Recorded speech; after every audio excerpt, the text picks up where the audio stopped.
Hello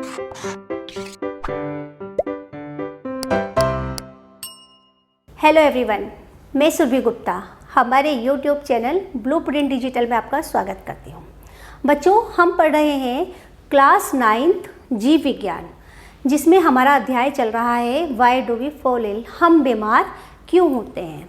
तो हमने अपनी प्रीवियस वीडियोज में देखा कि स्वास्थ्य क्या है और रोग क्या है, इन दोनों में क्या आपस में रिलेशन है, ठीक है।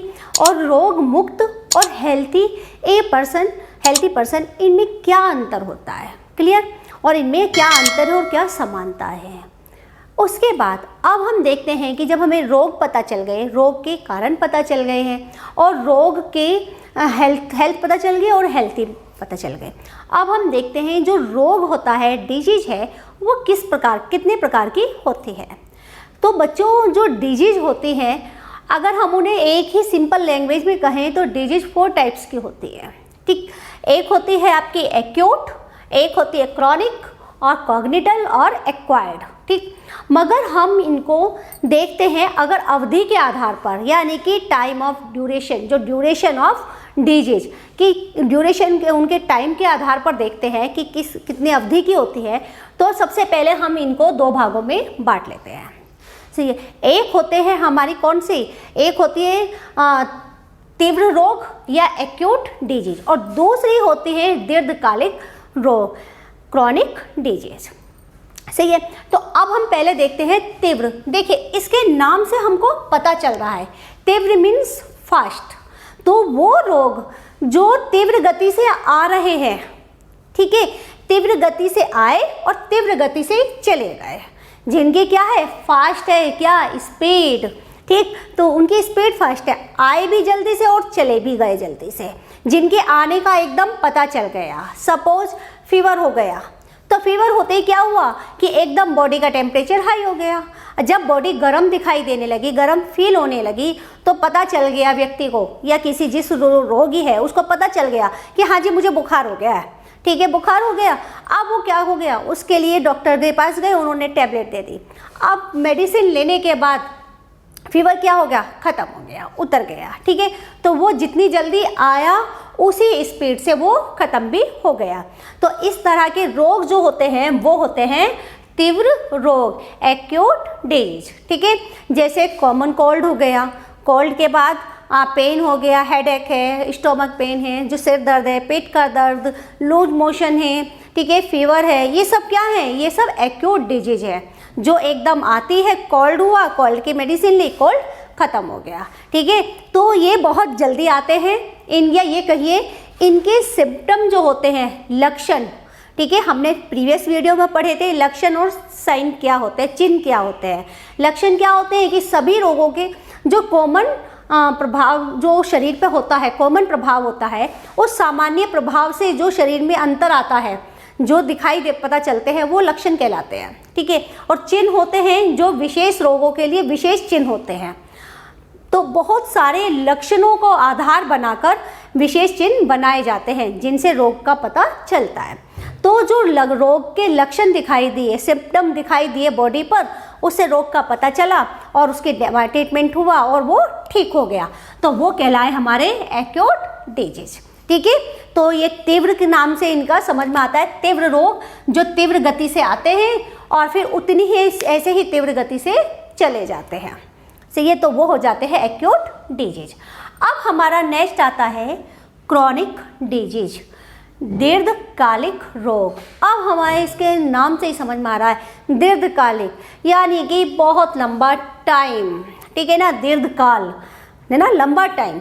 अब जो रोग दीर्घकाल यानी कि लंबे समय के बाद हमें पता चलता है कि ये रोग है, सही है, जिसके बॉडी में रोग होने के काफ़ी समय बाद पता चलता है और उसका ट्रीटमेंट से भी जो काफ़ी समय बाद ख़त्म होता है या उसका ट्रीटमेंट चलता ही रहता है, लंबे समय के लिए चलता है, तो वो कहलाते हैं क्रॉनिक डिजीज, ठीक।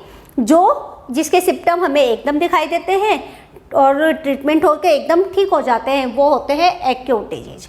और जिसके सिम्टम लॉन्ग टाइम दिखाई देते हैं, आफ्टर लॉन्ग टाइम, काफ़ी दिन बाद पता चलता है, वो होते हैं क्रॉनिक डिजीज, दीर्घकालिक रोग। जैसे बहुत कॉमन डिजीज है डायबिटीज, मधुमेह, तो वो उसका क्या होता है, उसके सिम्टम एकदम नहीं दिखाई देते।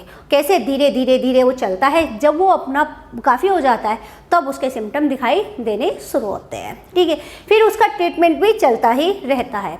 ऐसे ही एक डिजीज है जिसको कहते हैं टीबी। तो ट्यूबरकुलोसिस जो है उसमें भी क्या होता है कि वो जो फेफड़े होते हैं, लंग्स होते हैं, उनमें धीरे धीरे धीरे चलती रहती है। और टीबी का भी एकदम, ट्यूबरकुलोसिस का एकदम नहीं पता चलता, वो काफ़ी लॉन्ग टाइम में, सालों में पता चलता है और फिर उसका ट्रीटमेंट भी काफ़ी लंबा चलता है। ऐसे ही होते हैं कैंसर, वो भी क्या होता है कि उसका भी एकदम नहीं पता चलता, काफ़ी लंबे टाइम बाद पता चलता है। तो क्लियर हुआ, अब हमें ये समझ में आया कि जो डिजीज एकदम, जिनके सिम्टम, जिस डिजीज के सिम्टम हमें तीव्र गति से दिखाई देते हैं और तीव्र गति से ही ये मतलब तीव्र गति से वो आती है डिजीज और तीव्र गति से उसके सिम्टम दिखाई देते हैं और तीव्र गति से ही वो वापस चली जाती है, ख़त्म हो जाती है, वो डिजीज होती है एक्यूट डिजीज, तीव्र रोग कहलाते हैं। वो रोग तीव्र रोग कहलाते हैं। और जो रोग लंबे समय तक हमारे शरीर में रहते हैं, जो लंबे समय तक व्यक्ति के शरीर में रहते हैं, रोगी के बॉडी के अंदर रहते हैं, वो रोग कहलाते हैं दीर्घकालिक रोग। इनका पता भी काफ़ी देर से चलता है और इनका ट्रीटमेंट भी काफ़ी दिन तक चलता है। तो ये हो गए अवधि के आधार पर, जो ड्यूरेशन है उसके रोग की, डिजीज की, उस ड्यूरेशन के अकॉर्डिंग के आधार पर बेस बनाकर उनको रोगों को दो भागों में बांटा गया। ठीक है, तो ये हो गए हमारे रोग के प्रकार अवधि के आधार पर। अब देखते हैं हम कि और हमारे रोग किस प्रकार के होते हैं। बच्चों, अभी हमने देखे अवधि के आधार पर रोगों के प्रकार। अब हम देखते हैं रोग के प्रकार किस होते हैं, कि जो रोग होते हैं, डिजीज है, वो कितने प्रकार की होती है। तो बेसिकली जो अगर कॉमन एक लैंग्वेज में देखा जाए तो जो डिजीज है, रोग हैं, वो 4 प्रकार के हो गए। एक वो हो गए जो तीव्र गति से आते हैं, तो तीव्र रोग। एक हो गए जो धीरे धीरे आते हैं और जो महीनों सालों तक रहते हैं। ठीक है ना, तो तीव्र गति से आने वाले रोग कितने दिन में ठीक हो जाएंगे, मतलब आप ये देखो, जो 1 सप्ताह में लगभग ठीक हो जाए या 1 सप्ताह में पता चल जाए, वो होते हैं तीव्र गति से आने वाले रोग, तीव्र रोग, एक्यूट डिजीज। और दीर्घकालिक रोग जो महीनों में या सालों में जिनका हमें पता चलता है और जिनका ट्रीटमेंट कहिए या ये कहिए जिनके ठीक होने में, जिनके रोग के ख़त्म होने में भी सालों या महीनों लग जाते हैं, वो हो गए दीर्घकालिक। अब जो रोग होते हैं वो और भी होते हैं। कुछ रोग ऐसे होते हैं जो जन्म के साथ बच्चे को मिलते हैं, जो उनके पीढ़ी दर पीढ़ी चले आ रहे हैं, या माँ के जब वो मतलब जब वो जन्म से पहले कोई ऐसी प्रॉब्लम आई है किसके साथ, मदर के साथ, जिसके साथ उसकी वजह से उसका इफेक्ट किस पे पड़ा है, उनके अंदर पड़ने वाले बच्चे पे पड़ा है। तो वो कोई रोग जो बच्चा अपने जन्म के साथ लेकर आ रहा है वो कहलाते हैं जन्मजात रोग। ठीक है, तो ये रोग वो होते हैं जो बच्चे के जन्म से पहले बच्चे को मिल चुके होते हैं और जो बच्चा जब बच्चा जन्म लेता है तो सिंस बर्थ उसको मिल आते हैं। ठीक है, तो वो उसके बर्थ के साथ आते हैं, इसीलिए कहते हैं इनको जन्मजात रोग। और एक रोग वो होते हैं जो आफ्टर बर्थ, ठीक है, जन्म लेने के बाद मिलते हैं, जिनको कहते हैं उपार्जित रोग या एक्वायर्ड डिजीज। ठीक है, तो एक्वायर्ड डिजीज वे डिजीज होती हैं जो बच्चे के आफ्टर बर्थ उसको मिलती है, जन्म के बाद मिलती है।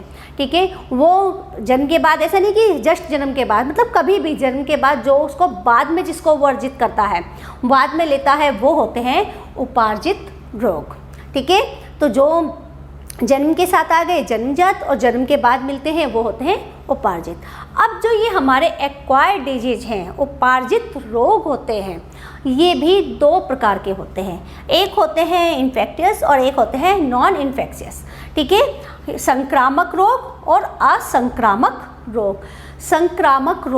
संक्रामक रोग को कहते हैं जो रोग एक दूसरे से फैल जाते हैं, या ये कहिए जो हम किसी पैथोजन से या किसी भी माध्यम से वो फैल रहे हैं, वो होते हैं संक्रामक रोग। और असंक्रामक रोग वो होते हैं जो अगर एक व्यक्ति को हो गया तो उसका प्रभाव किसी दूसरे व्यक्ति पे नहीं पड़ता। ठीक है, संक्रामक रोग वो रोग हो गया जो अगर एक हेल्थी पर्सन को इन्फेक्शन कर सकता है, जो उसको इन्फेक्टेड कर सकता है। ठीक है, तो अगर कोई एक रोगी व्यक्ति से किसी स्वस्थ व्यक्ति तक जो रोग पहुंच जाता है, चाहे वो पैथोजन से हो, चाहे वो वाटर से हो, चाहे एयर से हो, किसी भी तरीके से, ठीक है, वो होते हैं संक्रामक रोग। और जो किसी इन्फेक्टेड व्यक्ति से या ये कहिए किसी रोगी से किसी दूसरे पर्सन तक नहीं पहुंचता, वो होते हैं असंक्रामक रोग। क्लियर? तो अब हमने ये पता चला हमारे रोग कितने प्रकार के हो गए। रोग हो गए 2 प्रकार के। कौन से? एक हो गए जन्मजात, जो जन्म से पहले मिल गए और जन्म लेता है जब बच्चा, तो उन रोगों के साथ वो ले आता है, जैसे वर्णांधता। ठीक है ना, वो कौन सी हो गई? वो जन्म के साथ आ रही है। डाउन सिंड्रोम, ये किस में है? ये बच्चे जन्म के साथ लेकर आ रहा है। ठीक है ना, तो इस तरह के जो डाउन सिंड्रोम, इस तरह से कोई भी डिजीज जो वो लेकर आ रहा है जन्म के साथ, वो होती है जन्मजात बीमारियां, जन्मजात रोग। और जो उसे जन्म के बाद मिलते हैं वो होते हैं एक्वायर्ड। ठीक है, तो एक्वायर्ड डिजीज भी कितने टाइप्स के हो गए? 2 टाइप्स के। उपार्जित रोग 2 तरह के, संक्रामक जो रोगी व्यक्ति से स्वस्थ व्यक्ति तक फैलते हैं या एक दूसरे से फैलते हैं, वो होते हैं संक्रामक रोग। और जो नहीं फैलते वो होते हैं असंक्रामक रोग। बच्चों, अभी हमने देखे रोग के प्रकार कि रोग कितने प्रकार के होते हैं। तो रोग चाहे वो जन्मजात रोग हो, चाहे वो उपार्जित रोग हो, ठीक है, या तीव्र रोग हो या दीर्घकालिक रोग हो, किसी भी प्रकार का रोग है, जब वो किसी व्यक्ति के शरीर में आता है तो उसके आने का कोई न कोई कारण जरूर होता है। ठीक है, तो कोई ऐसा फैक्टर है, कुछ फैक्टर ऐसे हैं जो उस बॉडी तक रोग को पहुंचा रहा है। ठीक है, अब या तो वो रोग बॉडी के अंदर से आ रहे हैं या रोग बॉडी के बाहर से मिल रहे हैं। देखिए, रोग कहीं ना कहीं से तो मिल रहे हैं उसको। ठीक है, तो वो जो रोग हो गए, कौन से? जो उपार्जित रोग हैं, जो रोग हम बाद में लेकर आ रहे हैं, ठीक है, ये सब या जन्म के साथ भी लेकर आ रहे हैं, तो उनको पहुंचाने का, उनको शरीर में पहुंचाने का काम करने वाले जो कारक होते हैं वो कितने प्रकार के होते हैं? वो कारक होते हैं, रोग के कारक 2 प्रकार के। तो 2 प्रकार के कारक होते हैं या 2 प्रकार के फैक्टर होते हैं जो बॉडी में कोई भी डिजीज पहुंचाते हैं। ठीक है, तो एक होते हैं इंटरनल और एक होते हैं एक्सटर्नल। या तो रोग शरीर के अंदर से मिलेगा शरीर को, या फिर बाहर से किसी बाहर के फैक्टर से मिलेगा। तो जो बाहर से फैक्टर होते हैं, जो बाहर से बॉडी तक, शरीर तक रोग पहुंचा रहे हैं, वो सभी फैक्टर्स बाह्य फैक्टर कहलाते हैं। ठीक है, एक्सटर्नल फैक्टर्स। और जो शरीर के अंदर से ही उसको रोगित कर रहे हैं, उसके अंदर रोग पहुंचा रहे हैं, शरीर के अंदर से ही रोग मिल रहे हैं, तो वो फैक्टर्स होते हैं आंतरिक कारक, इंटरनल फैक्टर्स। क्लियर हुआ? रोग पहुंचाने के लिए रोग के 2 कारक होते हैं। ठीक है, एक होते हैं बाह्य कारक, एक होते हैं आंतरिक कारक। बाह्य कारक या एक्सटर्नल, जिनको कहते हैं एक्सटर्नल फैक्टर्स, और जो अंदर के होते हैं उनको कहते हैं इंट्रिंसिक या इंटरनल फैक्टर्स। क्लियर हुआ? अब जो ये बाहर से हमारी बॉडी में पहुंचा रहे हैं, जो बाह्य कारक होते हैं, ठीक है, इनको बोलते हैं एक्सटर्नल फैक्टर, या एक्सटर्नल फैक्टर्स के साथ इनको एक्सट्रिंसिक फैक्टर्स भी कहते हैं। तो ये कितने टाइप्स के होते हैं? तो बच्चों, ये होते हैं हमारे 4 टाइप्स के। एक होता है रोगजनक, या जिन्हें कहते हैं रोग जनित सूक्ष्मजीवी, ठीक है, या अपर्याप्त आहार, जो इनबैलेंस डाइट होती है, वो पर्यावरणीय प्रदूषक जितने भी पॉल्यूशंस होते हैं, एनवायरमेंट पॉल्यूटेंट्स जितने होते हैं, और ड्रग्स, तो ये होते हैं बाह्य कारक। अब ये बाह्य कारक हमारी बॉडी में किस तरह से रोग को पहुंचा रहे हैं? तो सबसे पहले देखिए, ये आता है रोगजनक। तो जो रोगजनक से क्या होता है? रोग मीन्स बीमारी और जनक मीन्स जो दे रहा है, ठीक है, दाता। तो जो रोग को पहुंचा रहे हैं उन सूक्ष्म जीवियों को कहते हैं पैथोजन। ठीक, अब पैथोजन कितने टाइप के होते हैं? पैथोजन 5 प्रकार के होते हैं। कौन कौन से?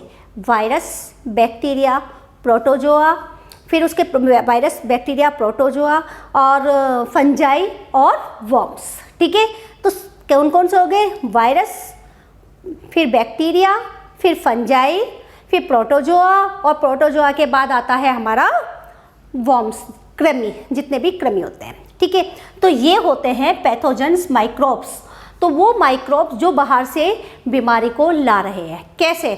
देखिए, जैसे हमने बताया रोगजनक सूक्ष्मजीवी, तो सबसे पहले आया हमारा वायरस।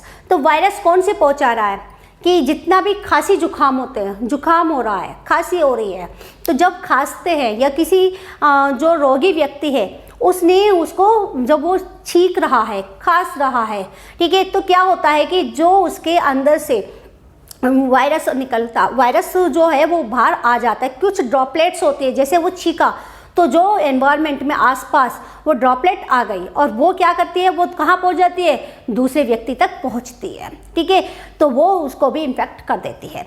तो वायरस जो होता है वो क्या करता है? वो इन्हें पहुँचाने का काम करता है, एक बीमारी को दूसरी जगह तक पहुँचाता है। कौन कौन सी डिजीज हो गई? जैसे खांसी, जुकाम, डेंगू। डेंगू का मेन रीजन क्या होता है? डेंगू भी वायरस की वजह से ही होता है। डेंगू का कारण क्या है? वायरस। वायरस डेंगू पहुँचाएगा। पोलियो, पोलियो भी कौन देता है? पोलियो भी पहुंचता है वायरस के थ्रू। ठीक है, ऐसे ही एड्स, एड्स भी क्या होता है? वो भी पोलियो, एड्स भी वायरस से फैलता है। ठीक है, तो वायरस जो है सूक्ष्मजीवी पैथोजन हमारा वायरस, वो कितनी सारे डिजीज को पहुंचा देता है। क्लियर? खांसी जुकाम, उसके बाद खांसी जुकाम के बाद एड्स हो गया, और आपके उसके एड्स के बाद चिकन पॉक्स, खसरा, पोलियो, ये डेंगू, ये सब बीमारियां किससे होती हैं? ये होती है वायरस से। फिर उसके बाद आता है टाइफाइड। टाइफाइड किसकी वजह से होता है? टाइफाइड होता है बैक्टीरिया की वजह से। ठीक है, तो पहला वायरस था, दूसरा बैक्टीरिया था। बैक्टीरिया फैला रहा है टाइफाइड को, बैक्टीरिया फैला रहा है हैजा, बैक्टीरिया फैला रहा है टीबी को। ठीक है, बैक्टीरिया फैला रहा है डिप्थीरिया को, बैक्टीरिया फैला रहा है न्यूमोनिया। तो ये सारी इतनी सारी डिजीज किसके कारण होती है? ये होती है बैक्टीरिया के कारण। ठीक है, कौन कौन सी? टाइफाइड, टीबी, हैजा, ये सब किससे? बैक्टीरिया से। अब बैक्टीरिया के बाद आता है प्रोटोजोआ। तो प्रोटोजोआ कौन से होते हैं? प्रोटोजोआ मेन जो होता है ये फैलाता है मेन पेचिस। ठीक है, मलेरिया, मलेरिया किससे होता है? प्रोटोजोआ से। कालाजार, ये सब प्रोटोजोआ से। फिर आती है फंगस, फंजाई। तो फंजाई जो होती है वो जितनी भी स्किन डिजीज होती है वो सब फैलती हैं फंगस से। और उसके बाद आते हैं कृमि। तो कृमि बहुत सारे डिजीज को लाते हैं, जैसे एक अभी हमने प्रीवियस वीडियो में देखा था फाइलेरिया। तो फाइलेरिया क्या था? वो भी दीर्घकालिक रोग था। ठीक है, तो जिसका हमने बोला था कि उसका रोकथाम ही उसकी उपचार है। ठीक, तो ये फाइलेरिया किसने फैलाया? ये फैलाया राउंड वॉर्म ने, गोल कृमि के द्वारा फैलता है। तो इस प्रकार ये हो गए रोगजनक। तो जो फैक्टर्स, बाह्य फैक्टर, उसमें पहला हमारे फैक्टर में आते हैं जितने भी माइक्रोब्स होते हैं, virus, bacteria, protozoa, fungus, fungi और कृमि। अब नेक्स्ट आता है हमारा अपर्याप्त आहार। देखिए, बाह्य फैक्टर है तो जो हमें बाहर से हो रही है। अब देखिए, जो बच्चा है सपोज, तो वो न्यूट्रिशन भी कहाँ से ले रहा है? भोजन से ले रहा है। कोई व्यक्ति है तो उसको भी जो उसके कार्य करने की क्षमता है, जो उसकी कोशिकाओं की क्रिया करने की जो पूरी एनर्जी है, ऊर्जा है, उसको कहाँ से मिल रही है? वो उसको मिल रहे हैं उनमें पाए जाने वाले न्यूट्रिएंट्स से। और न्यूट्रिएंट्स कहाँ से मिलते हैं? भोजन से। अब अगर वो भोजन बैलेंस नहीं है, उसमें जितना न्यूट्रिएंट्स होने चाहिए पर्याप्त मात्रा में, वो पर्याप्त मात्रा में नहीं मिलते हैं, तो बहुत सारे डिजीज हो जाती है। ठीक है, जैसे विटामिन से, अगर हमें प्रॉपर क्वांटिटी में विटामिन नहीं मिलेंगे तो कमी हो जाएगी। जैसे विटामिन बी, तो बी से क्या होता है? बेरी बेरी रोग हो जाता है। ठीक है ना, तो इस तरह से बहुत सारे रोग होते हैं जो अपर्याप्त भोजन से मिलते हैं, इनबैलेंस डाइट से मिलते हैं। बेरी बेरी हो गया, रिकेट्स हो गया, तो ये सारे कहाँ से आ गए? ये सब जो ये डिजीज है ये सब किससे मिलती हैं? ये मिलती हैं जो अगर खाना, आहार प्रॉपर ना खाया जाए या बैलेंस फूड ना मिले तो। अब थर्ड आता है पर्यावरणीय प्रदूषक। जो एनवायरनमेंट है जिसमें कोई व्यक्ति रहता है, उस एनवायरनमेंट का भी सबसे ज़्यादा प्रभाव पड़ता है उसकी सेहत पर, उसके स्वास्थ्य पर। कैसे? अगर जहाँ पर वो रह रहा है उसके आसपास बहुत सारी फैक्ट्रीज है तो बहुत सारा क्या होगा, वहाँ पे धुआं होगा और उनमें क्या होंगे, बहुत सारे पोल्यूटेंट होंगे। ठीक है, तो जो प्रदूषक है वो क्या करेंगे, वो उसकी बहुत सारी क्रियाविधियों में अवरोध पैदा करेंगे, है ना।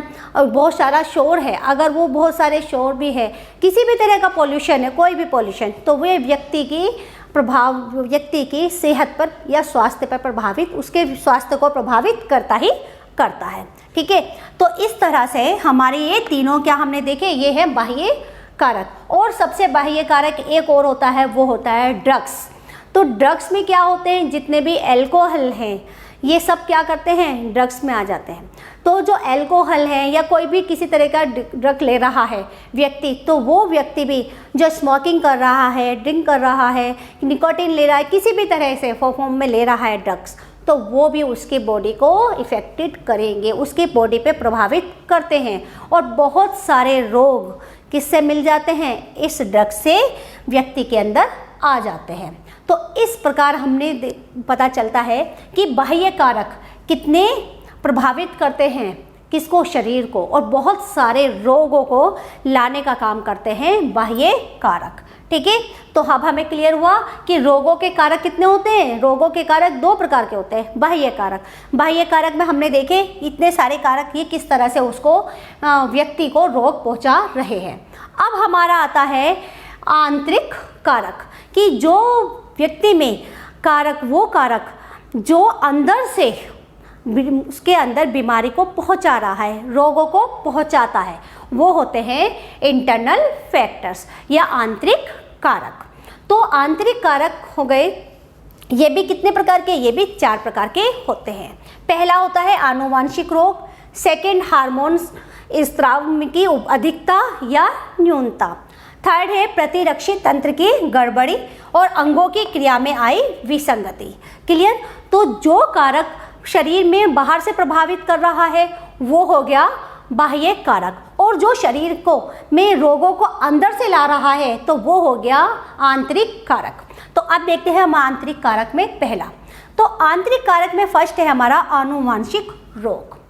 तो बच्चों, आनुवांशिक रोग कौन से होते हैं? आनुवांशिक रोग वो होते हैं जो बच्चों को, बेबी को जन्म से पहले मिल रहे हैं। किससे? उनकी मदर से, उनकी फैमिली में आ रहे हैं। ठीक है ना। या कुछ ऐसे बहुत सारे रोग ऐसे होते हैं जो पीढ़ी दर पीढ़ी चले आ रहे हैं। ठीक है, तो वो हम क्या कहते हैं, ये तो इनका आनुवांशिक रोग है, या उसके जन्म से पहले मिल गए। ठीक है, वो हो गए सारे आनुवांशिक रोग जो उसके आनुवांशिकता, मतलब ये आनुवांशिक रोग वो हो गए जो जन्म से पहले बच्चे को उसके पेरेंट्स से मिलकर आ रहे हैं, वो होते हैं आनुवांशिक रोग। जैसे बहुत सारे कुछ कई प्रकार के ऐसे कैंसर भी है जो क्या होते हैं, वो आनुवांशिक होते हैं, जो अगर उनके पेरेंट्स में है तो वो वहाँ तक पहुँच रहे हैं कुछ प्रकार के। तो ये सब क्या आ जाते हैं, आनुवांशिक रोग आ जाते हैं। आनुवांशिक रोग में बहुत सारे, जैसे वर्णांधता, ठीक है, वो भी क्या है, आनुवांशिक रोग है। ठीक है, हीमोफीलिया वो क्या है, आनुवांशिक रोग है। ठीक है, सिकल सेल एनीमिया ये क्या है, ये भी आनुवांशिक रोग है। सिंड्रोम का है, डाउन सिंड्रोम, ये भी क्या है, आनुवांशिक रोग में आ जाता है। क्लियर? तो ये हो गए आनुवांशिक रोग जो अंदर से वो प्रभावित करते हैं। जरूरी नहीं है कि सभी को हों, जिनके आ रहे हैं आनुवांशिक में आ रहे हैं पीढ़ी दर पीढ़ी, तो जरूरी नहीं है कि वो आगे जाएं, मगर जा भी सकते हैं, तो ये आ जाते हैं। अब सेकंड आता है हमारा हार्मोन स्राव की अधिकता या न्यूनता। बच्चों, हमने सबको पता है कि जो हमारी बॉडी में ग्लैंड्स पाई जाती हैं उसमें बहुत अलग अलग तरह के हार्मोन्स होते हैं। हार्मोन होता है जो शरीर में वृद्धि करता है। ठीक है, हाइट देखता है, उसकी हाइट को देखना, उसकी वृद्धि को देखना, ये सब किस में होते हैं, ये हार्मोन्स उसको रेगुलेट करता है। हार्मोन्स होते हैं जो हमारी बॉडी को, पूरी बॉडी की जितनी भी संरचना है उनको देखते हैं, जितनी क्रियाएं होती है उनको मेंटेन करते हैं। ठीक है, तो हार्मोन्स इस तरह के जो हार्मोन होते हैं जो उसमें सेक्सुअली सारे कैरेक्टर्स भी लाते हैं।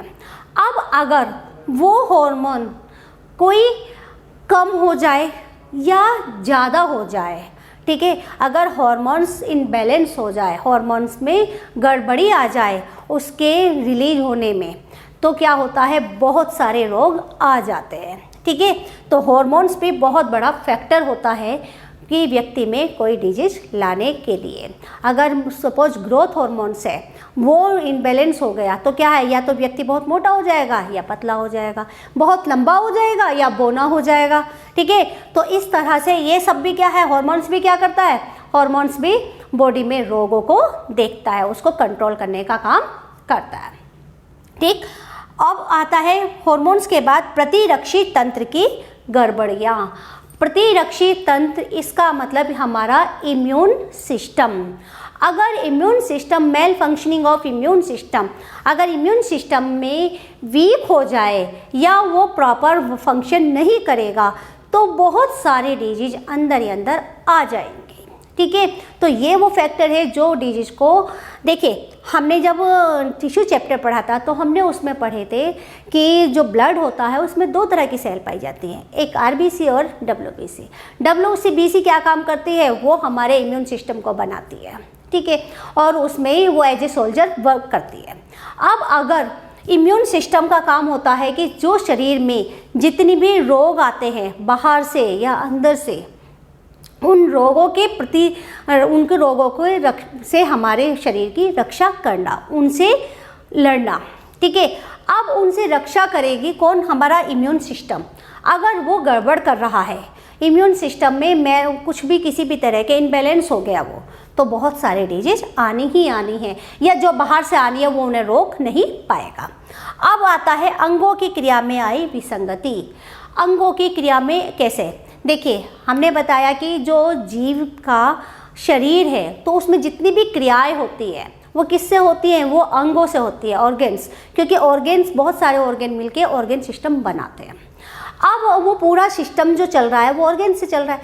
अगर किसी एक ऑर्गेन में भी थोड़ी सी प्रॉब्लम आ जाती है, अगर हमारे लंग्स जो गैस का विनिमय करते हैं, अगर उसमें थोड़ी सी प्रॉब्लम आ जाए तो क्या होगा, वहाँ पर बहुत बड़ी कोई ना कोई रोग आ जाएगा।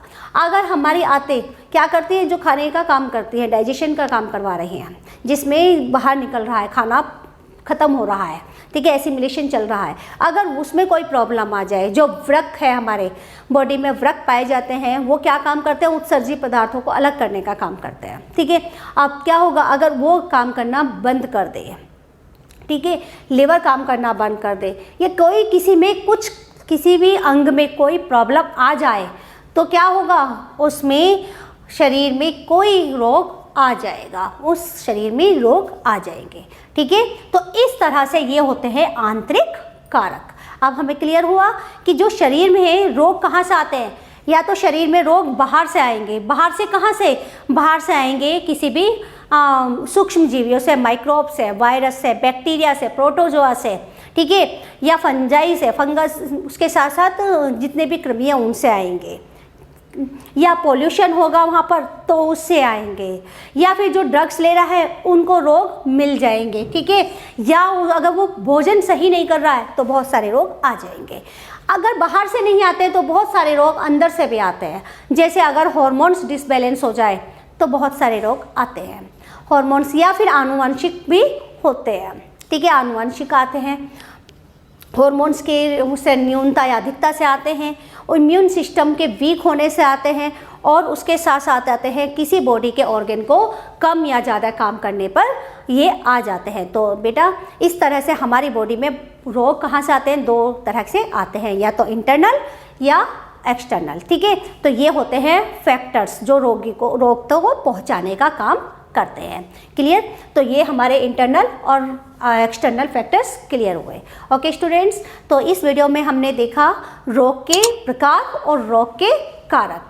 अब हम नेक्स्ट वीडियो में देखेंगे कि किस प्रकार के रोग किस प्रकार से फैलते हैं। सही है, ओके बेटा, अगर आपको ये मेरी वीडियो अच्छी लगी हो तो इसे लाइक कीजिएगा और हमारे चैनल को सब्सक्राइब कीजिएगा। Thank you.